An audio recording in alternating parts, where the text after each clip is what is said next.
didn't tell me how cute I looked yet.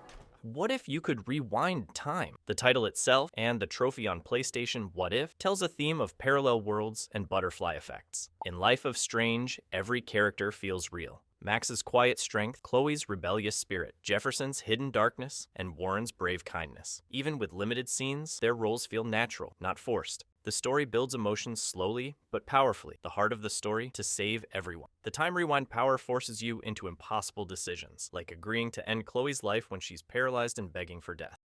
It hurts because you can feel that emotion, like you're living the story, not just playing a game. It shows your choices' ripple effects after each chapter. I do really rethink the missed opportunities. It mirrors real life. Do we ever regret past choices? Could things have been better? Those sorts of things happen to everyone, and that's why it hits so hard. The title says it all. Life is strange, messy, and unforgettable. This game is absolute brilliance, worth every minute to play. You know, I've never been this close. The trolley problem has no one right answer. Everyone faces tough choices. Many games can make you think a lot just by seeing a few scenes. The Last of Us is one of these, for sure. The game shows us how people change through the father-daughter bond of Joel and Ellie. They start as just doing a deal, then become close and depend on each other for survival. In the winter part, Ellie takes care of a hurt Joel. She faces infected people and hunters alone. This part switches their usual roles. Ellie goes from being protected to being the protector. Like she's no longer just the kid, and when you play as Ellie, you can feel how much she cares for Joel. This part of the story doesn't yell big words, but it shows the power of connection through actions. What really made me feel conflicted was when Joel safely took Ellie to the Fireflies' base. When he found out the truth about the Fireflies, his final choice surely went against what people call right. But it won the player's heart. It's just like many people will do. I care about others, but if it is about my daughter's safety, it goes first. Like a real father, a real person. This is one of my personal best games ever. If you're reading this and haven't played it, you absolutely must. Fuck! Focus right here, right here. We are perpetually trapped in a never-ending spiral of life and death. And NieR, Automata shows you how the world could be after humans are gone. We have 3 characters, 2B, 9S, and A2, and many endings. You can beat the game with one of them, and each playthrough adds more to the story. It needs 3 playthroughs to complete the whole story. A bit too long for a game, right? But each character changes how you see things, like 9S becoming obsessed or A2 waking up. The characters have hidden meanings. 2B seems to have no feelings, but she secretly cares for 9S. Side quests like Emil's tragic wish or Pascal's village suicide hit hard with raw emotion. Many times you can see robots imitating human behavior and learning to be human, and it is also about the ending, like ending E. You can delete your save file to help others. You will also see other players' bodies helping you in battles. That's quite a thing, because it means some players have already deleted their files to help you. Something like you're not just playing, you're joining a community fighting. Automata asks big questions like, what does it mean to exist? And do machines have human feelings? And you answer all the questions, and all you're going to experience is feeling human warmth inside a machine body. A part of saving human culture, not just a viewer. Even in a meaningless universe, your choices give life meaning. More and more androids show signs of deviancy. There are millions in circulation. Another title talks about machine feelings, and humans I would recommend is Detroit. Become Human. You follow 3 main characters, Kara, Marcus, and Connor. Their stories are separate but also connected. Your choices are super important. They don't just change what happens to your character, like Kara dying early or Marcus choosing peace or violence, but they also affect the whole world like the butterfly effect. Just like by your decision, Connor's relationship with Hank can change from enemies to friends. And on the second playthrough, you might change your choices a lot to try and get different endings or save a specific character, using the flowchart to rewrite history. But the main question is always the same. Should androids have human rights? This forces you to make tough choices where there's no perfect answer. You might have to decide if you'll sacrifice someone else to survive, if you'll choose a violent revolution or a peaceful protest. They are like real-life problems with no easy answers. Detroit makes you feel like both a creator and someone who's part of the story. It uses interactive storytelling to talk about ideas like freedom, equality, and what it means to be human. It's not just about watching a story, it's about getting involved in it and making decisions like you are the boss. Fucking androids.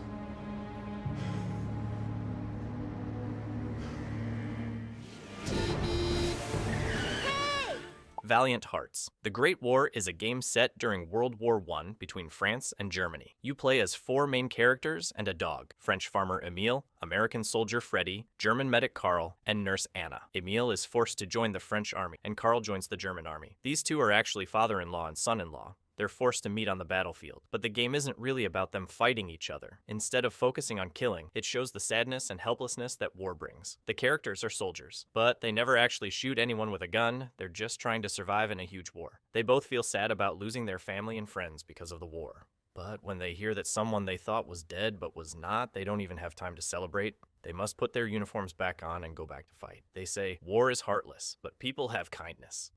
In the middle of the story, there's a heartwarming part that Emile saves a German soldier who was about to be hanged, and then that same German soldier saves Emile later. The story has twists and turns. It's not too much or too boring, like the examples I mentioned. It's just a great experience. Basically, you solve small puzzles to trade items in the game, and there are tons of small puzzles. These puzzles in Valiant Hearts are very connected and fit perfectly with the story. They never feel out of place or sudden. Even though the game is only a few hours long, still really fun to play.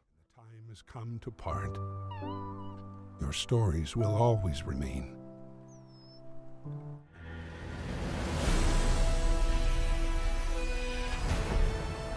Next one, The Witcher 3. Tough choices, no easy good or bad options. You often have to pick the lesser of 2 evils. For example, in the Bloody Baron quest, you see family sadness mixed with a monster curse. Or in the Leshen quest, village beliefs versus staying alive. Every decision feels deeply and painfully real, just exactly like in our world. If you love dark myths, check my other videos, top right or in description, about the myth game from all over the world. Have to say whether the story or the character design, it's just remarkable. Our Geralt isn't a typical hero.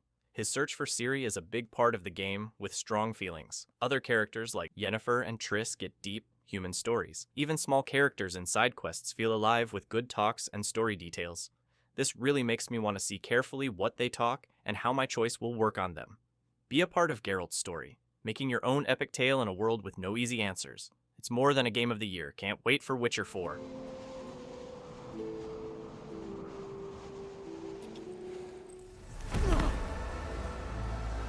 Who you work for, start talking! Another big project from CDPR, Cyberpunk 2077. I don't want to discuss topics like unfinished or half-baked. How crazy it was when Keanu Reeves showed up, and how disappointing the game was when it first came out. After 4 years of continuous updates, especially with version 2.0, the game gets much better and stable. It really pulls you into V's perspective with its first-person view and all the detailed presentation. You can see all NPCs' facial expressions and body language are way more complex than it in The Witcher 3. Especially in conversations, you can easily catch tiny shifts in emotion, like when Cary Eurodyne first appears and his mood changes. V's relationship with Johnny Silverhand is central to the main story. Their journey from conflict to working together, along with Keanu Reeves' performance, really makes you feel for their fate. With the 2.0 update, the storytelling pace and presentation are at CDPR's best. You just become part of Night City's destiny. The core experience is all about the philosophy that there's no good or evil in choices, only real costs. Among many side quests, Sinnerman just skewers religion and that crazy consumerism we see everywhere. I Fought the Law brings a cool cyberpunk conspiracy theory that just keeps building, giving you twists and turns. And when you realize the conspiracy is way too big to do anything about, and all you can do is watch. Hardly anything ever is. But Yeah, I got some idea.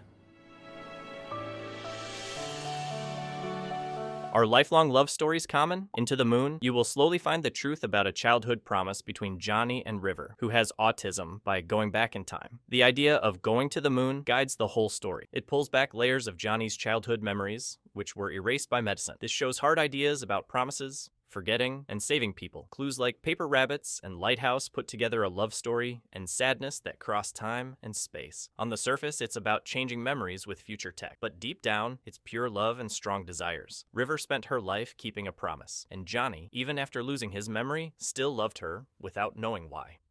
It shows the idea that even if we forget, our souls will meet again, like destiny. The way of showing pure human feelings goes beyond language and cultures. Although the game doesn't go with a crazy perfect graphic, but great music, true love was always like, there is no need for too many words, but all you are memorized in my heart and soul.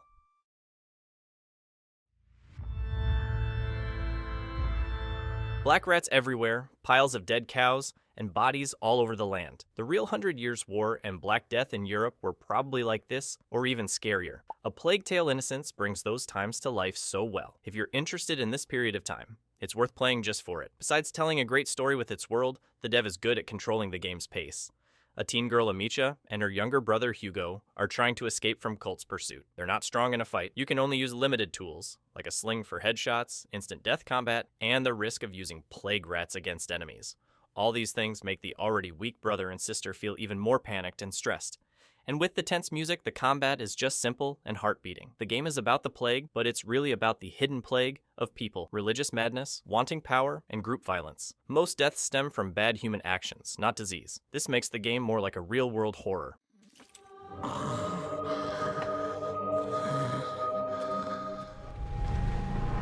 Are you prepared to suffer to save your son? If you really care about a deep story, strong emotions, Heavy Rain is definitely an amazing interactive movie game worth playing. A killer called the Origami Killer kidnaps children during heavy rain and drowns them a few days later. The game's story is special because it has multiple storylines. You follow the case through the eyes of 4 different characters, and their stories eventually come together. The main character, Ethan, makes extreme choices to save his son, which is very moving, like crawling through a sewer filled with broken glass or cutting off his own finger. The questions are always hard to answer, like, would you cut off your own finger to save someone you love? Would you shoot an innocent person to save someone you love? Over 15 of the endings, like all characters surviving, the real killer getting away, or the main characters all dying. There's no perfect one. The idea of choice equals responsibility means every ending like a test of your morals. If you like deep game stories and exploring human nature when facing hard moral choices, this game is perfect for you. Was there an accident? Another movie-like one about a superpowered girl is Beyond Two Souls. Those 2 souls are actually Jody and Aiden. They're basically 2 spirits sharing one body, and Aiden can only stick with Jody. He uses his ghost powers to help her get out of all sorts of messes, and you get to control both of them. You can actually make Aiden do some pretty naughty things, like scare people, steal stuff, or even trash things. In the very beginning, Aiden seems like he's just there to help you solve puzzles. But as you get deeper into the story, you'll see he's way more than that. He's both Jodie's curse, making people freak out and push her away, but also her most loyal protector. He heals her and stays by her side when she's on the run. It's not until the very end, when you have to make a choice about separating, you suddenly realize Aiden has been an unbreakable part of her soul this whole time. The pain of being ripped apart is seriously so much worse than just losing a regular friend or an NPC. It's kind of like real life, right? A lot of times people want to get rid of certain things, but then they finally realize they were wrong all along. And the ending is so powerful in a way that a normal good movie or game just can't be. It's the kind of game that spends a lot of time setting things up and putting together all these little pieces that don't seem connected, but then it all explodes at the end of the story, and it hits you hard. The whole thing might not be perfect, but that's the cool part about interactive movies.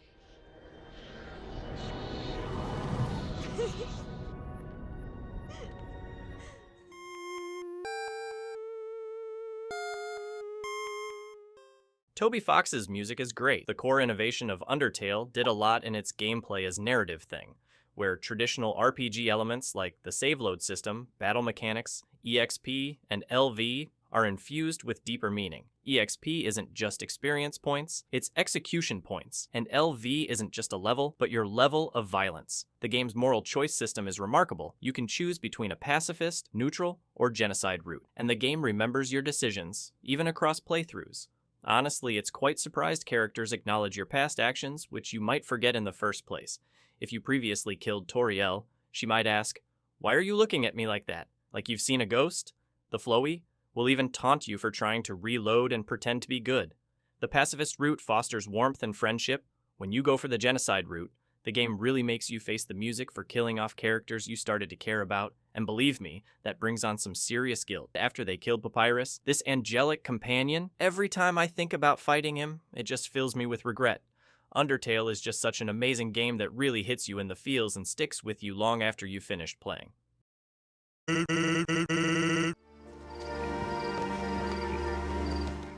What Remains of Edith Finch is definitely one of those games where, once you've played it, if anyone brings up a great story, it immediately comes to mind. The Finch family is like a big tree, growing and spreading out, and each person like a leaf on a branch. Leaves eventually fall, but the reasons why they drop are all completely different. The Finch family has been cursed for a long, long time. Every family member on their family tree except Edith has died in some way. And Edith goes back to the old house to investigate. You'll see how 13 of her family members died one after another in really strange ways. You'll step into the shoes of different family members to see what happened on their last day. And every scene in the house is filled with so many tiny details. You can get a glimpse into the personal lives and personalities of the family members from the books and decorations in their rooms, or even a quick note scribbled in a corner. Each story uses a totally different way of telling it and different ways to interact. In Lewis's story, you have to control him cutting fish while also guiding his imaginary adventure at the same time. Barbara's story feels like an American comic book. Calvin's story lets players experience swinging into the sunset. It's really imaginative, and that's what makes the game feel super special among all those walking simulators. As for what Edith Finch's final choice means, did the curse break? Well, everyone will have their own ideas. Your answer could be the right one. James's beloved wife, Mary, died 3 years ago. But then, he suddenly receives a letter signed by Mary. He goes to the town of Silent Hill to find her. It is the basic story of Silent Hill 2. The game is one of the games which started the psychological horror storytelling thing. I mean, through James looking for his dead wife, it really digs deep into the darker parts of human nature. All that guilt and trying to find self-redemption. And the monsters in it, like Pyramid Head and Maria, they're not just random scary things. They've got this strong psychological meaning, totally representing James's hidden feelings, his desires, and all his guilt. This whole idea of turning psychological stuff into a game story was seriously new back then. The town itself, all covered in thick fog, it's almost like a feeling machine, and the way the other world, which is all rusty and bloody, swaps with the fog world, that gray misty vibe, really shows that conflict between trying to make your memories seem better and the harsh reality. Things like the radio static, the Lakeview Hotel puzzles, and fragmented information just make the game feel super real and pull you right into the story. You totally get this sense of loneliness in the fog. If you play with headphones on, you'll really know what I'm talking about. Accident. If you see her, please make sure you get her indoors and call the sheriff. You are gonna have a vision, and that vision become the reality. Best-selling author Alan Wake. He discovers his lost novel starts happening in real life. The townspeople turn into these creepy Taken, thanks to the darkness. This game totally flips the usual shooting mechanics on its head with a light versus dark system. Instead of just blasting enemies, you first have to zap away their dark mist with your flashlight before your guns can even touch them. This really amps up the survival pressure because batteries and ammo are super scarce. It also turns seeking light into this primal instinct. You'll find yourself practically hugging streetlights and car headlights for dear life. Flares and flashbangs are like instant area clearing light weapons, but they're super rare. So, you're constantly strategizing your resources between regular fights and those epic boss battles, and that makes every decision count. Alan starts as this arrogant writer, then becomes a puppet of darkness, and eventually willingly sacrifices himself to save his wife. That completely breaks the usual hero saves the world idea. What makes Alan Wake so great is how it uses these interactive mechanics to tell a really compelling story about fear and creation. The flashlight isn't just a weapon. And those fragmented manuscripts are not just clues. They're unavoidable previews of what's coming. You as Alan gotta be ready for it.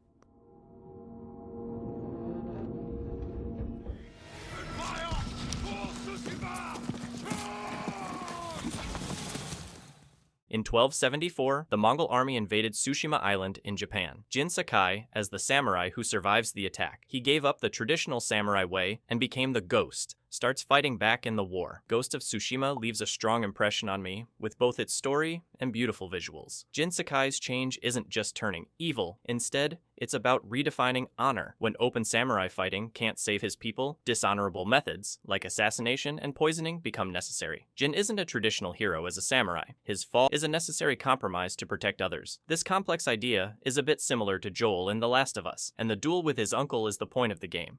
If you let him live, Jin fully becomes the Ghost, leaving the old ways behind and facing the criticism of killing family. If you kill him, it's an act of samurai honor, but he loses his family bond forever.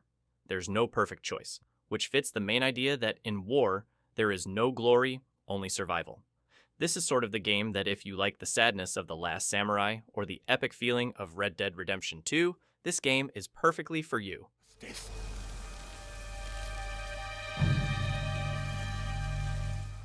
Nothing means more to me than this game.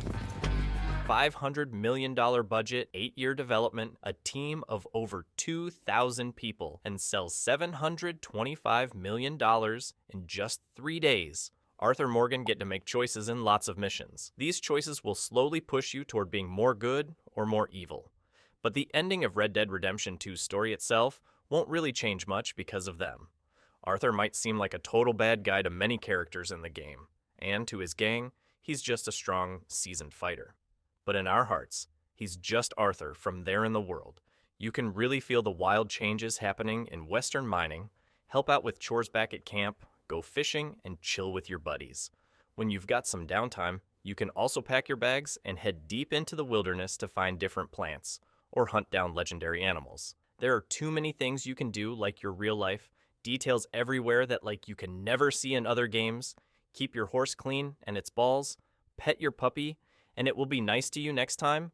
They actually don't have to do anything with these small little details.